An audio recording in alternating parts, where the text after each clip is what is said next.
Welcome everyone to Thriving with Rachael and Dr. Lou. I wanted to let you know that this is going to be a weekly video podcast, and we are going to do some live, hopefully once a month. We're going to incorporate different individuals into the video podcast, but for the most part, our goal is to demonstrate, talk about what it's like to thrive no matter what, and how we can all do that. And we're going to use personal experiences as well as if we can bring other people on to work with them, as well as answer any questions, comments that you provide by emailing us or calling us and letting us know. So please let us know what it is that would be helpful as we continue to do this video podcast. Yeah. So Rachael, I understand that you've been having an interesting week. What's been going on? I mean, I feel like I'm in a therapy session right now. Right? No, it hasn't been a crazy week. It's been a great week. Back to work this week. I just got back from maternity leave last week, and it's just been a week. Let me tell. I mean, I was driving in today, and I was just in my head. I was just like, nothing was working out today, and I was thinking. I was like spiraling. I don't even know how to explain it. Like I got up and I was, getting up late, loving my cuddles in the morning, and I was taking my time, and I'm like, you don't have to get to work yet because it's, an appointment with yourself. Like you're fine. You can just put it off. And it was like one thing after another. Like I, spilled what she was drinking, and then she was not having, being able to be put down. And then my husband's running around trying to fix things, and then I didn't have any breakfast. And I got off on the road and didn't have any gas. Realized I didn't have my purse. Got to the office. Realized I had chocolate on my dress. Like it was just one thing after another, and I got in here and I was just spinning, and I was talking up front to the people who were already here. I was like, I'm just gonna call it a day. I don't even want to this. It's not even 9 o'clock. I'm like, it's not even worth it. It's just one of those days, and I was just about to kind of write it off, and I was like, okay, I just gotta. I'm like still a little bit anxious right I can right see now. I'm like the energy is a little high. Yeah, I'm very. I think physically it just kind of amps you up, and when I get into those spaces, like I think many of us, it's really hard to just pause and realize, okay, this isn't the day. This is the first 3 hours of your day, right? But I think it's really hard when we don't pause and reflect on that to not just spiral and keep going. Well, that's really important, right? But first of all, I bet many of you can relate to mornings like that, or experiences like that, or weeks like that. I know I can, right? But it's energizing in many ways. Like you feel that physically, right? And so one of the things that's important is that we often respond to our physical sensations. Oh yeah, like I don't feel good, so I want to make it stop. Right. And that was my initial, intent was like, let me just make it stop. So I was going to bail on the day because then I could just go home and, watch Grey's Anatomy or something. Right. Like just check out. So the intent is to stop, which is smart. That's something that we need to do. When we're frazzled, when we're spinning like that, one of the things is that we need to stop. But often we don't know how to do that.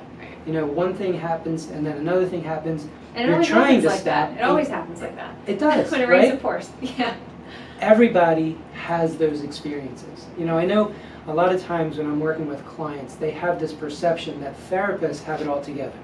We don't. We really don't. Oh, that's sweet. But it's something that I think it's really important to recognize that we're all human. We're all in this together. And we all go through different life experiences. And we need to utilize our strengths and our abilities to manage. I gave a talk the other morning at Stetson Middle School, and we talked about how life is about adapting. It's about being flexible. Kind of resilient in a way. By being adaptive and flexible, we can be resilient. And through this whole coronavirus pandemic and all the different things that are going on in this world, 2020 is, if nothing else, it's taught us we have to be flexible and adaptive to manage. Because we don't know what's going to happen. Just like you didn't know how that morning was going to happen. You had a plan. I had another plan. I was going to say, I thought I knew. I thought I had it all planned out. Yeah. I mean, same thing. Last night, my wife and I were taking Lindsay to school, because you have to, right now with this pandemic, we have to take all the stuff to college, drop it off, and then come home, and then a week later she goes to start. That makes sense. I still haven't figured out why that makes sense, But that's what they're We doing. figured it out. That's Right? the resiliency. That's the resiliency. But I don't know how many times I've been to Gwinnett Mercy, to that area. We have an office up there. So I know how to get there. We put in GPS because, you know, we're dumb anymore. We just have to follow the GPS. But my wife and I were talking, we're driving, all of a sudden, we're in Ben Salem. Well, I didn't even know Gwinnett Mercy had a second campus. We end up at Ben Salem instead of where, and Lindsay's waiting for us, right? She's got this whole You truck that probably we have a got to slot unload. that you have like only Of a course, limited amount. 5 to 6, so Right. now we're not getting there until 5:35. Oh my gosh. I mean, things happen, Yeah. right? But again, we need to be able to pause, as you were pointing out, take a step back. Yeah. What Breathe. was your experience with that though in the moment? Because I know like on my way here today, I was saying, I was very amped. I wasn't really focused on, you know, where I was driving, similar to maybe, you know, Right. last night for you, but I wasn't with someone else. So do you feel like that impacts you differently as opposed Yeah. to like me being by myself on the way Absolutely. here? So obviously, I think when you're with somebody else, especially if you're somebody who you're close to, my wife obviously is, we're both looking at each other like, how did we do that, right? So we're both like a little annoyed at each other and Right. feeling like stupid and Right. embarrassed and like, oh my gosh, and then feeling really bad because Lindsay's waiting, her roommate's waiting, her roommate's mom's waiting. Like we're all kind of working together here. Yeah. So you feel dumb, right? You feel like, how could you be so dumb? like a lot of So you self-shaming. start beating yourself up, yeah. right? Yeah. But you realize that if I do that, that's not helping, Right. right? I'm still not going to get there till 5:30. Mm-hmm. It's not going to change anything. True. I just need to turn around, True. go the right direction, Yeah. make sure I'm going the right Yeah. direction, Verify this time. Yeah. and do what I have to do, right? It's part of the adaptation to life. So do you feel like it's just supposed to, like you're just supposed to do the next thing? What are the options, right? I can either just do the next thing. Mm-hmm. I can call it a day and say, forget it, we're going home. Yeah. You're not moving in. Yeah. Yeah. I could just pull over on the side of the road and say, forget it, I'm not moving.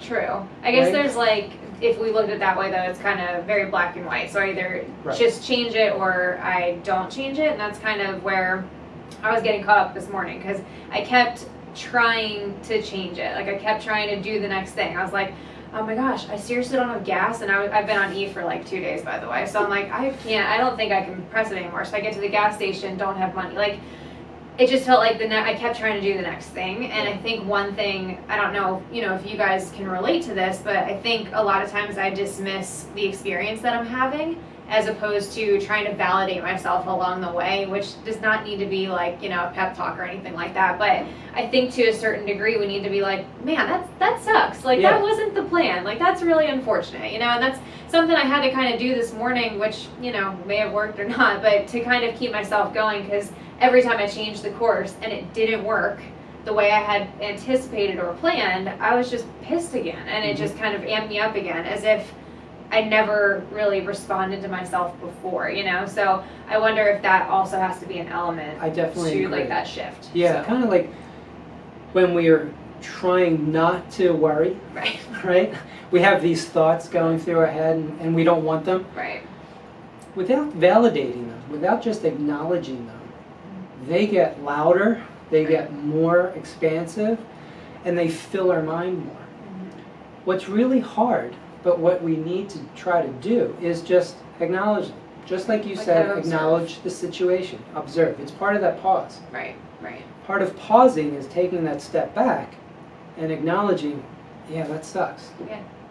Well, I'm really frustrated with myself for this, that, and the other thing. Right, but not like sugarcoating it and saying just get over it and move on. You know, Yeah. like I think that feels dismissive, even though that's ultimately what I want to do. Like I ultimately want to just like move, just stay. That was the morning and Yeah. just move forward. But then like, how do you explain those unresolved feelings? You know, that's still there. It's like it's kind of like if you, I don't know if you've ever gotten like into a miscommunication with somebody and then they course. like immediately they like tell you what they really meant. But you're still mad, You're even still though, like, focused on even though this. you know, like, that's Right. nothing to be mad about. Like, because you had an experience with what you thought, right? And that's not going anywhere, even if they, correct themselves or you learn. Right. You know, so it's that's still part there. of that physiological stuff, Right, right? it's still that there. Adrenaline's still going. Right. So how do in our mind we might try to slow it down, but Right. our body also has to It slow has to down. catch up.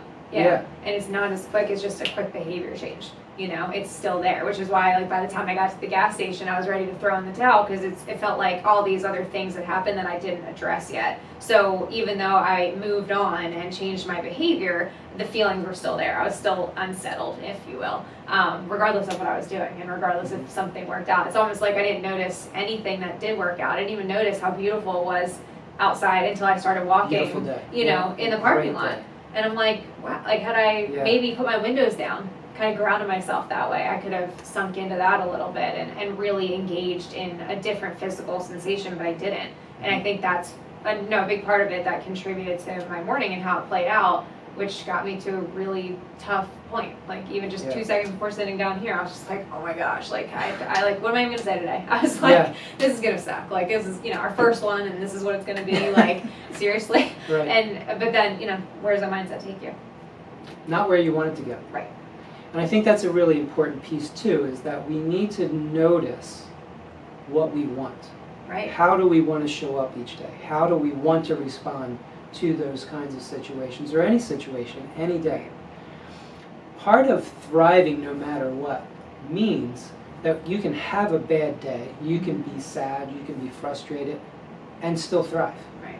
I think too often we get into that black and white thinking that if we're down or if we're frustrated or things aren't working out, we're not thriving. Right. It doesn't have to be either or. Right. You actually taught me that. I used to think of things very linear. Thriving is cyclical, and it's up and down. Right. We can have a bad day because spilling something on you sucks. It's Especially annoying. more than once. Going the wrong direction is frustrating, Yeah. right? Running out of gas or being on E or being late, any one of those things that all of us experience is frustrating. It's annoying. It makes us feel dumb. It makes us feel bad. Right. It's okay, right? I think you always have pointed out there's a difference between being okay and feeling okay. Which I hate. I hate it. When the moment I realized that, it was like, not fun. But it's somewhat mind-blowing in the sense that when we talk about being okay, how often are we really referring to feeling okay? Right. Feelings change minute to minute, right? Anything can happen, and all of a sudden you have a different experience. Being okay is kind of a mindset. The idea of thriving to us is the idea of believing in yourself, believing that no matter what, I'm going to get through, I'm going to be okay, I am okay, I can do. And I hate that I feel this way, regardless of the fact that I'm okay. And I think that's a hard thing that a lot of us do, and even myself, I did this morning. I was trying to change the situation. I was trying to change the circumstances that I was in the hopes that if I changed that would make me feel better. And every time that the circumstance didn't change, I, interpreted that as feeling worse. And I was very much putting my feelings on the line with how things were, as opposed to just how, to be able to validate in that moment, regardless of what was happening. And I think that's a big part that we need to make sure that we're reinforcing, because then if I can recognize that I can be okay without feeling okay, to your point, that's a mindset which is in my control. Yes. Whereas feelings, like you said, they ebb and flow, they change every second, not by choice all the time. And I think many of us try to control the feeling. As if it's something to fix. Right. Yeah. And obviously, we don't like to feel certain things, right? Feeling sad isn't necessarily Not my enjoyable. favorite. Yeah, I'd rather not. Although sometimes when I'm angry, I want to stay angry for a little while. Do you ever get angry and people are trying to cheer you up or calm you down, and you're like, no, I'm pissed off, just leave me be, right? You kind of sometimes want to feel something, and other times you don't. Right. But recognize that. Recognize that you're choosing something. How long do you want to feel that way? But What to do you want to do with clarify, it? we're choosing what to do with it, not choosing which feeling that we're having in that moment, right? So like Yes. when the feeling comes up, choice has to be, how do I respond to that? Exactly. Not, because I think a lot of times I'll ask people like, how long do you want to feel that way? And I don't mean how long do you want to choose to feel that way. I mean, how long are you going to sit and just fester in the feeling that you're having and all the things that might have caused the feeling, as opposed to recognizing, this is how I feel, what do I want? Yeah. Period. As soon as you said that, I thought about people who experience depression or anxiety. And, sometimes they hear our comments like that and understand it from a different perspective than what we mean it. They may interpret that as saying, oh, so you think I want to be depressed? No, definitely not. Yeah. Nobody wants to be depressed. Yeah. Nobody wants to experience anxiety. What we're pointing out is, what can you do about it? Right. It's a response to different things. Now, there's many factors that go into contributing to why somebody is experiencing anxiety, panic attacks, depression, major depression. There's chemical imbalances, there's environmental things, there's familial things, there's life situations, social things, economic things, health things, Lots of physiological. I mean, there's so many things that contribute to this. Right. What we try to focus on is, what parts of those do we have control over? Right. If we can focus on those things, we can move Right. the needle a little bit. We can change some of the course of how we are experiencing life and whether we're thriving and to what degree we're thriving. Right. I think that's a big topic that's come up a lot this week, not just with my clients, but even with my friends, with a lot of things that they're going through is, our goal isn't to change the situation. Our goal is to change the experience with that situation. So when we're constantly trying, like I was saying earlier, to change the circumstance or to change the feeling, a lot of times we're not moving forward, we're moving away from something. Yeah. And a lot of times we'll talk about redirection, behavior change, all these things, and I did all the things. But my question for myself and for others is always, are you making this change to move away from something, or are you making this change to move towards something? Because if I am going to, for instance, I struggle with meditation, and I meditate. When I meditate, I'm meditating to get calm. But when I'm actually doing it, I notice a lot of times I'm meditating to not be stressed. And so while I'm meditating, I'm like, am I still stressed? Is it gone yet? What am I going to do after this? And I'm constantly thinking about, like, when's the 10 minutes going to be over? I did my due diligence, and, I'm supposed to be calm and set for the next, 10 minutes of my life. And so I'm not meditating. I'm not actually present with the meditation. I'm not actually visualizing calm. I'm visualizing no stress, which therefore gets me to just look at the stress. And so I'm still stressed. And that's the whole thing about what you resist will persist. Yeah. Right? Yeah. The more you try not to think about something, the more you're already focused on it, thinking about it, attached to it. Oftentimes, when I work with individuals who are struggling with depression or anxiety or whatever the issue is, they often come in and they'll say, I don't want that. Right. Makes sense, right? That's logical, definitely. But the more you try not to be that, not to experience that, not to have that, the more you're still attached to it. Right. What we often focus on is the redirection of that.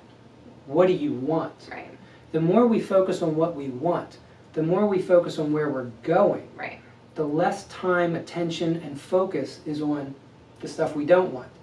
And just by that process, what we don't want gets further and further back away from our focus, and more of our time, attention, and focus is on where we're going. Yeah, a question I usually ask to kind of help with that redirection is, because where we start is usually I don't want to feel this way or be in this place. So I always would ask myself and others, well, what would exist if that didn't? So instead of what do you want, because of course my answer still would probably be I don't want to feel this way, or I wish that didn't happen, is acknowledging that. And if that didn't happen, or if you didn't feel the way you felt right now, what would you feel? What would you be doing with your day? Because if I can recognize what would exist outside of what I don't want to exist, then it also gives me direction, it gives me focus, it gives me something to work towards as opposed to away from. And then to just reflect on what you just said, the more that I'm engaging and putting energy towards that, the less energy I have left to put towards this other thing. And surprisingly or not, the more I focus on this, the less that's even a thing in my life. And that's ultimately what we want. So I always try to challenge people to look at what's the goal and what's the outcome. When we're decreasing, eliminating, getting rid of something, that's an outcome. That's not something I can control unless there's a time constraint. So if I were to try to quit smoking, you can never really say I quit smoking because you could smoke tomorrow. But if I say I could quit smoking this week, there's a time at the end of that quitting, if you will. However, if you say I'm going to run 3 times a week, it's probably going to be hard to smoke every day and run 3 times a week. So if you're focusing on that running, you're less focused on whether or not you are or are not smoking, and you naturally tend to just decrease in that. So again, that's the outcome, and the goal is something active and something that I can, it's objective. It's something that I can accomplish. I can check it off a list. So I don't know if that clarifies that. Well, I think it's also helpful in the sense that it focuses you on something that's tangible, right. Something that's concrete, like something you can attain, something you can touch, something that you can observe. Yeah. Oftentimes people just want to feel better. Yeah. What does that mean, right? What would that look like? If you were feeling better, if you were thriving, what would you be doing? What would your day look like? What would you be saying to others? What would you be thinking about? Those are the things that you want to be focusing on changing, because that's something that's concrete, something that you can observe, something you can describe, right? If we just talk about these abstracts of how we feel without really putting it into descriptive words and actions, it's very hard to say whether we achieve it or not. Right, like how do you know you got there? Yeah. So I think it's important to do a couple things, as we've been talking about. Take a pause. Part of pausing, taking a step back, is to validate, notice what the experience is. And not validate like Google. If you read on Google, it'll say, oh, it's okay, it'll get better, things we don't believe. Validating, what we mean by validating is meeting yourself where you are. So what are you experiencing, and then how are you experiencing that? So this is what just happened, and I hate that it happened. Yeah. That sucks that happened. So what you truly are experiencing, not what your shoulds are saying to you. So pausing, validating. And then being able to recognize, is this where I want to be? Right. Focusing a little bit on what's within my control, Right. trying to identify what I want and how can I get there, and then making that the plan. Keeping in mind, physiologically, we might still be here, Right. even though we want to be here. That takes time to catch up. Right. It takes time for the mind and the body all to sync up, right? So it's important to give ourselves a little grace, recognize that we're getting there, that we're doing what we can to get where we want to go. And as time goes on, as we practice these things, that time lapse kind of gets shorter and shorter. We sync up a little bit quicker. It can. And I think one thing to pay attention to, even though it'll get fewer and farther between, is that any type of change is always going to be uncomfortable because your brain doesn't like change. Our brain is naturally lazy in nature. It doesn't like to do things that are different, even if the different is perceivably better. So, like for instance, if you've ever been, watching TV and you're cold, and there's a blanket that's like right across the room, it would take 2 seconds to get it and sit back down. How many of us would just sit through 10 more episodes of Netflix and not get up to get that blanket because we don't feel like it? We don't want to lose our comfy spot on the couch or the warmth that we have now. We'd rather just be cold. And it's something that we need to pay attention to, that change and the discomfort that comes with that change is not indicative of whether or not the change is a good thing. I think a lot of times we tend to think that the way we feel dictates whether or not what we're doing is right or wrong. And to pay attention to the fact that change isn't right or wrong, and the feeling that comes with that isn't indicative of whether it's right or wrong. That change is always going to have some level of discomfort, even like with vacation. I mean, I love going on vacation, but who likes the packing process? And I'm always anxious of, am I going to remember everything? And what if I can't buy this when I get there? And so the before part, that transition is never fun. And I don't think anybody thinks it's fun coming back from vacation either. Definitely not. But that, the transition either way is there's a level of discomfort. I think going to vacation though, the visual is a really good one. A visual that I can't wait till I get there. So you kind of bulldoze over this other part that's uncomfortable. Yeah, but when we're transitioning from where we don't want to be and have been maybe for a long time to somewhere that we think we want to be, that's going to be uncomfortable. And even though it will be fewer and farther in between as far as how severe or intense intense those emotions are, we have to be mindful of the fact that that is something to expect, not to be negative, but that's just the reality of change. And that's how the human brain will respond, not the anxious brain, the depressed brain, the overwhelmed brain. It's the human brain doesn't like change. And that's something really important to make sure we're aware of ahead of time. Definitely. So we know what to expect. So, a lot of information, a lot of things that we have covered there. Yeah. Hopefully it makes sense. Hopefully it's something that you can use. If you have any questions, though, definitely let us know either through, this is going to be posted on YouTube for the full channel. You can also leave questions or comments through our Facebook page, where we're always going to have a little snippet of what to expect. And then we're also going to be posting it on a podcast, which we will also post on the Facebook page as well. So again, Wednesday nights, 7 o'clock is when we're going to post it. Yeah. I think we'll do a repeat. Yeah, on that makes sense. Maybe on a Sunday, just in case we missed it. Just in case you missed. Yeah. We'll try to give you a preview of what the next week is. So earlier in the week for questions, the better. We'll make sure we have that advertised ahead of time so that you are aware of that. And then we're shooting to do live once a month at the end of the month, hopefully. Yeah. So, yeah. Well, thanks for joining us. Hope to see you again next time. And I'll see you next week. All right.